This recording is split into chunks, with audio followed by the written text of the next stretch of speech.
욥기 5장 18절에서 27절 구약성경 제가 가진 책으로 765쪽입니다. 함께 같이 읽도록 하겠습니다. 하나님은 아프게 하시다가 싸매시며 상하게 하시다가 그의 손으로 고치시나니 6가지 환난에서 너를 구원하시며 7가지 환난에이라도 그 재앙이 내게 미치지 않게 하시며 기근 때의 죽음에서 전쟁 때의 칼의 위협에서 너를 구원하실 터인즉 내가 너 혀의 채찍을 피하여 숨을 수가 있고 멸망이 올 때에도 두려워하지 아니할 것이라. 너는 멸망과 기근을 비웃으며 들짐승을 두려워하지 말라. 들에 있는 돌이 너와 언약을 맺겠고 들짐승이 너와 화목하게 살 것이니라. 내가 내 장막의 평안함을 알고 내 우리를 살펴도 잃은 것이 없을 것이며 내 자손이 많아지며 내 후손이 땅의 풀과 같이 될 줄을 내가 알 것이라. 내가 장수하다가 무덤에 이르리니 마치 곡식단을 제때에 들어올림 같으니라. 볼지어다 우리가 연구한 바가 이와 같으니 너는 들어보라. 그러면 내가 알리라. 네, 오늘 말씀은 지난 시간에 이어서 욥을 향한 엘리바스의 충고 주장인데요. 5장과 4장은 4장을 더해서 5장이 이제 이어지는데 엘리바스의 하나 같은 주장은 바로 권선징악, 심은 대로 거두는 것, 그런 인과응보라고 하는 자기가 가지고 있는 그러한 잣대와 기준으로 욥을 판단하고 오늘 이 말씀을 보면은요 일주일 동안 친구들이 뭘 했는가 여기 가만히 보면 여기 힌트가 나오는 것 같아요. 참 힘들고 그 욥이 재앙을 당한다 했고 또 욥이 정말 이 고통 가운데 있다라고 하는 사실을 알고 친구들이 위로차 왔는데 엘리바스와 빌닷과 소발이라고 하는 그 세 사람이 각자의 장소에서 왔는데 일주일 동안 정말 처참한 광경을 보고 욥에게 무엇라고 위로해야 될지 아무 말도 못하고 있는 상황이었다가 7일 이후에 이제 엘리바스라고 하는 가장 나이가 연장자로 여겨지는 사람이 대표해서 먼저 말을 꺼내는 것입니다. 다시 말해서 지금 엘리바스의 말은 다른 두 친구들과 절대 완전히 의견을 달리하는 것이 아니에요. 거의 같아요. 그러나 엘리바스가 먼저 말을 하는 것이고 또 엘리바스가 여러 가지로 상황적으로나 그런 그 우선적인 측면에서 욥을 향해서 친구로서 가장 먼저 말을 하는 것을 볼 수 있는데 지난 시간에 4장에서 우리가 살펴보았습니다만 그의 주장이 맞는 말이긴 하지만 그러나 욥에게는 해당되지 않는 말이었다라고 하는 것입니다. 왜냐하면 욥은 지금 죄가 있어서 고통을 당하는 것이 아니잖아요. 하나님께서 욥을 동방의 의인이라고 말하면서 또 순전하고 하나님을 경외하고 순전하여서 악에서 떠난 사람이 없다고까지 여러 번에 걸쳐서 말한 바가 있기 때문에 만약에 엘리바스의 주장이 옳다고 하면 하나님이 거짓말쟁이가 되는 거예요. 그렇기 때문에 엘리바스가 잘못을 범하고 있고 엘리바스는 욥이 죄가 없음에도 불구하고 여전히 욥을 죄인 취급하면서 오늘 우리가 마지막 읽었습니다만 18절에서 27절의 내용을 보면 그 말 자체로만 보면은 틀린 말이 아니잖아요. 하나님이 그렇게 행하신다. 성경을 보면은 하나님께서 징계받는 자에게 복을 주신다라고 하면서 그 환난에서 너를 구원하지 않느냐. 그리고 하나님 앞에 지금은 어렵고 힘들지만 하나님이 결과적으로 너에게 복으로 화목하게 해 주실 것이다. 단 네가 죄를 고백해야 돼. 이렇게 말하는 거거든요. 그러니까 우리가 가끔 욥기서 지금은 내 시작은 미약하였지만 내 나중은 창대하리라 라고 하는 말도 이게 사실은 엘리바스가 한 말이에요. 그렇기 때문에 그런데 그 말이 사실 옳은 말 같지만 사실은 옳은 말이 아니다라고 하는 것. 왜냐하면 하나님께서 나중에 엘리바스의 말에 힘을 실어주지 않고 욥의 말에 주장에 힘을 실어주거든요. 그렇다고 하면 엘리바스의 주장은 자기에게만 맞는 말이고 보편적으로 일반적으로는 인정되지 않는 말, 특히 욥에게는 예외 사항이 있었다라고 하는 것입니다. 이런 주관적 잣대와 판단으로 매도하는 것을 오늘 엘리바스의 친구라고 하는, 적어도 친구라고 하는 사람이 그렇게 행동하고 있다라고 하는 것. 그리고 5장은 이 4장에 이어서 발전된 엘리바스가 욥을 향한 충고 주장이 바로 옳지 않다라고 하는 것을 오늘 살펴볼 수 있습니다. 오늘 다시 한번 5장을 통해서 엘리바스의 주장이 왜 잘못되었는지, 그것은 또 무슨 주장인지 한 번 더 살펴보고 함께 은혜 나누기를 원합니다. 엘리바스의 주장은 요즘에 얘기하면은요, 불교식 주장이에요. 권성징악, 또 유교식 주장이기도 해요. 일반적으로 이러한 주장은 그 당시에 지난 시간에도 말씀드렸습니다만 고대 근동에 이방 신들이 사람들을 다루기 편하게 하기 위해서, 너희들이 신에게 해코지하면 신도 너희들을 아주 강하게 다스릴 것이다. 그러니 너희들은 신의 노여움을 사지 말아라 라고 이렇게 주장하면서 그들의 신들의 그 통치 원리로 삼았던 것 중에 하나거든요. 근데 엘리바스가 그 주장을 가지고 오늘 욥에게 그렇게 4장에 이어서 5장에도 인과응보다, 고통과 죄는 상관관계가 있다, 그리고 자승자박이다, 자업자득이다, 권선징악이다. 그러니 욥, 너는 지금 무슨 죄를 지었길래 그렇게 고통을 당하고 있느냐? 그러니 빨리 하나님 앞에 회개해서 이전에 가졌던 모든 복을 회복해라, 이렇게 말하고 있는 게 4장에서 5장의 오늘 엘리바스의 주장입니다. 참 그 말 자체는 틀린 거 아니잖아요. 성경은 그러나 예외 조항이 있다라고 하는 것을 지난 시간에 몇 번에서 걸쳐서 말씀해 놓았고요. 그러한 주장이 1절에서도 이렇게 나옵니다. 너는 부르짖어보라. 네가 너에게 응답할 자가 있겠느냐? 이게 너가 죄가 있으니까 하나님 응답 안 한다는 거예요. 죄인으로 가정하고 말하는 거예요. 거룩한 자 중에 누가 너에게로 향하겠느냐? 죄인과 함께 하지 않는다는 거예요. 그리고 17절에도 이렇게 말합니다. 하나님께 징계받는 자에게는 복이 있나니. 지금 이 징계받는 자를 누구로 가정하냐면 욥으로 가정하는 거예요. 그러니까 1절에서 7절, 17절의 내용을 보면 욥을 엘리바스는 여전히 죄가 있다고 생각하는 겁니다. 그러나 성경은 뭐라고 얘기합니까? 죄 있는 사람, 죄 없는 사람 있을까요, 세상에? 성경은 로마서 3장 23절에 이렇게 따지면 우리는 다 맨날 매일매일 그냥 욥처럼 이 죄로 따지자면 우리는 수도 없이 살아남을 사람이 없을 겁니다. 왜냐하면 엘리바스의 주장 같으면 죄인이 고난당하거든.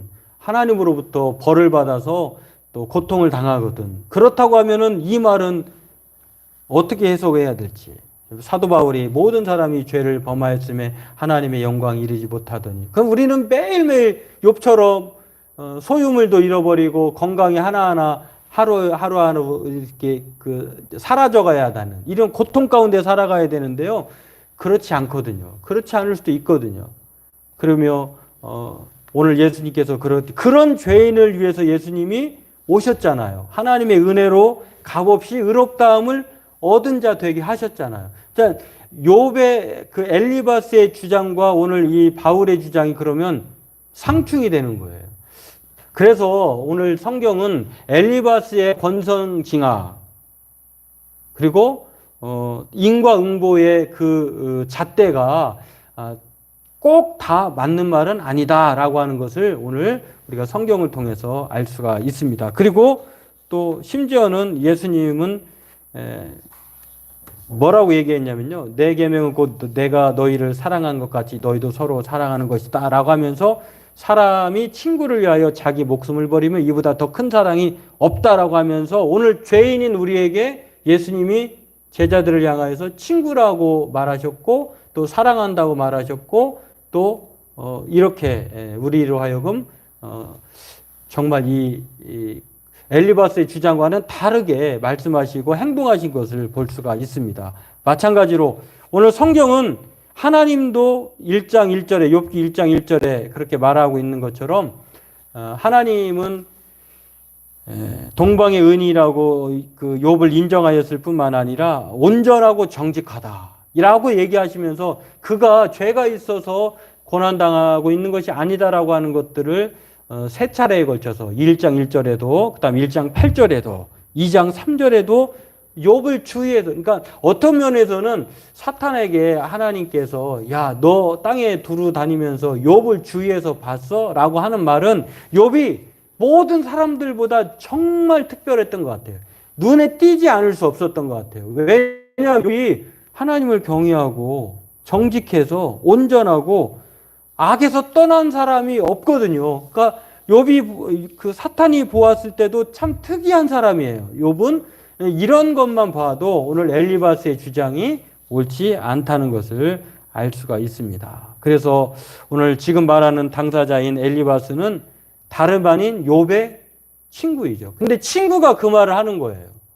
친구가 위로한다고 찾아왔는데 위로는커녕 더 고통을 가중시키는.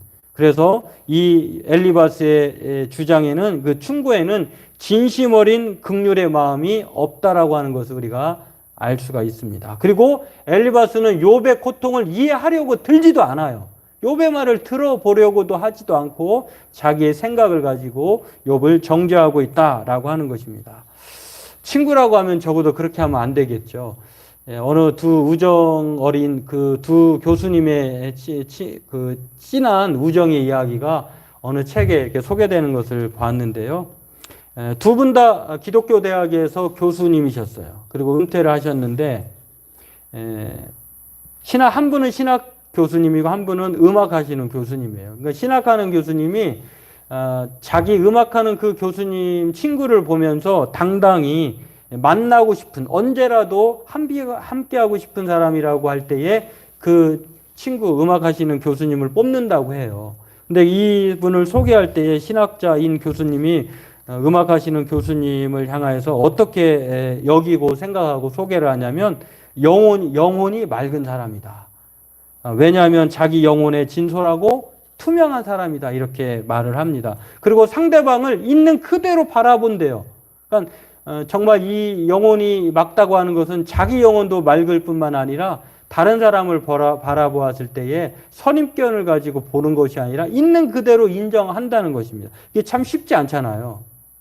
그것뿐만 아니라 그대로 이해하고 받아들이는 넉넉한 사람일 뿐만 아니라 세상의 부조리와 모순의 온몸으로 고통하고 고통스러워하고 괴로워할 줄 아는 그러한 자기만 아는 사람이 아니라 세상을 사랑하는 사람이다.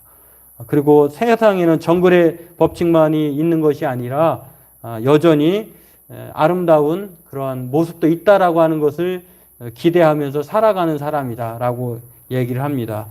그러면서 이분은 얼마나 순수하냐면 무지개를 보면서 가슴이 뛰는 사람이다도 이렇게 말을 소개를 합니다. 흐르는 강물에 추억을 담아 노래할 줄 아는 사람, 이런 사람으로 생각하면서 소개를 하는데요. 이분이 우리가 잘 아는 하덕규라고 하는 목사님이시고, 또 전에는 뭐 시인과 촌장의 가수였다가 우리가 가끔 복음성가라고도 알려져 가지고 불렀던 노래 가시나무라고 하는 그 노래를 만드신 분이기도 해요.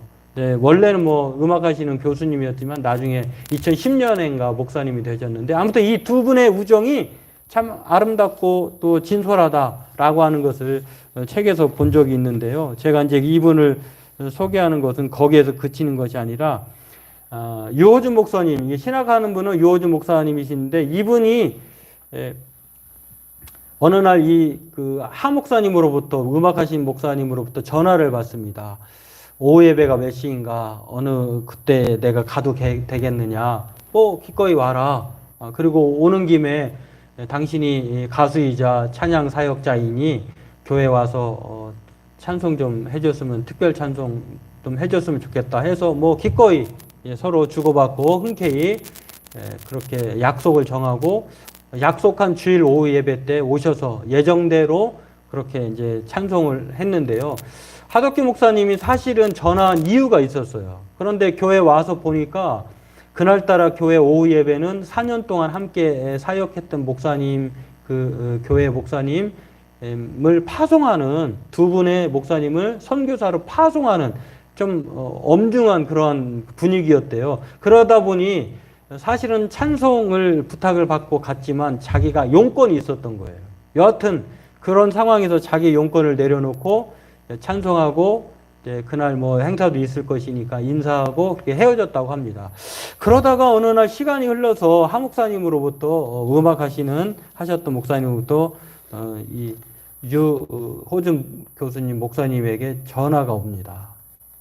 뭐라고 전화가 오냐면 전화를 하자마자 뭐 그냥 아무 말이 없는 거예요. 사실은 하고 잠잠한 거예요. 근데 뭔가 무슨 일이 있는가 보다 직감을 하고 유호준 목사님이 무슨 일이 있습니까? 라고 물어보니까 사실은 자기가 얼마 전에 암이라고 하는 병을 진단을 받고 수술을 해야 되는 상황에 이르렀습니다. 그러니까 그 첫 번째 전화했던 그때가 암이라고 하는 진단을 받고 위로를 받고 기도를 부탁을 드리고 싶었던 거예요. 그러나 목사님이 교회가 이제 그런 상황에 놓여 있고 또 자기 이야기보다 목사님의 그 상황을 먼저 살펴야 되겠다 싶어서 꺼내지를 못했던 거예요. 참 내일 모레 수술하게 되어서 차마 수술 직전에 목사님께 전화를 건다고 하면서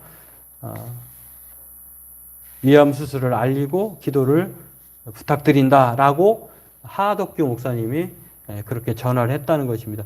이 이야기를 듣고요, 유호준 목사님이 자신의 책에서 그렇게 자신과 같은 못난 사람이 친구라는 게 한없이 부끄러웠다고 해요. 친구를 살펴보지도 못하고 자기 욕심만 챙기면서 자기가 그렇게 친구를 대했다라고 하는 것입니다. 여러분, 친구라면 적어도 자신의 입장과 형편만을 고려하지 않아야 되는 것이 오늘 엘리바스와 욥의 관계를 통해서 우리가 생각해 볼 수도 있고요. 오늘 성경에도 이러한 아버지 사울과 다윗이라고 하는 자기 친구와의 관계가 틀어졌을 때 웬만하면 아버지 편을 드는데 다윗의 편을 들어준 사람이 이스라엘의 초대 왕인 사울 왕의 아들 요나단이 있었어요. 요나단이 아버지가 다윗을 그렇게 미워하고 죽이려고 했을 때에 자기가 진짜 친구이기 때문에 그 사실을 알고요. 요나단이 사무엘상 18장에 보니까 요나단의 마음과 다윗의 마음이 하나가 되었다라는 말이 나와요. 참 자기 아버지 편에 설 수 있는데 그러나 친구이기 때문에 다윗의 편을 들어줍니다. 그리고 다윗을 잘 도피시켜주는 그러한 사람이 요나단이에요.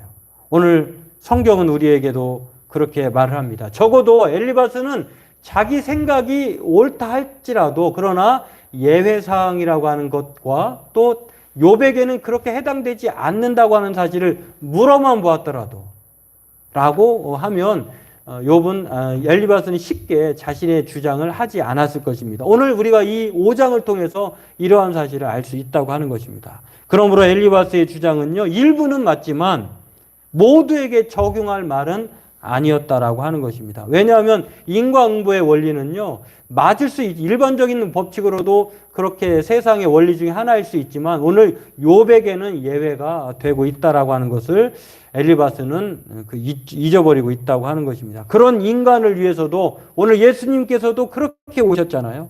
오늘 우리에게 모든 사람이 죄를 범하였고 그러나 그 죄를 범한 사람에게 오늘 예수 그리스도가 구속의 은혜를 값없이 베풀기 위해서 오셨다라고 하는 거예요. 인과응보의 원리로 보면은 우리 인간은 그냥 은혜가 필요 없이 죽어야 되는 사람이에요. 그러나 예수님은 그런 분이 아니셨다라고 하는 것입니다. 그리고 그 예수님이 우리에게 친구로 오셔서 자신의 목숨을 버리기까지 더 큰 사랑을 행하면서 사랑해 주셨다라고 하는 것입니다. 때문에 엘리바스의 주장은요, 이것이 친구로서의 합당한 주장이 아니었다라고 하는 것도 생각하고 이 엘리바스의 주장보다 예수님의 이 말씀이 더 우리에게는 성경적이다. 또 이러한 마음으로 우리가 살아야 한다는 것을 생각해 보면서 친구로서의 사랑이 엘리바스처럼이 아니라 예수님처럼 우리가 행동하고 말아야 한다고 하는 것을 오늘 말씀을 통해서 다시 한번 우리의 생각 속에, 우리의 마음 속에 새기기를 원하고요.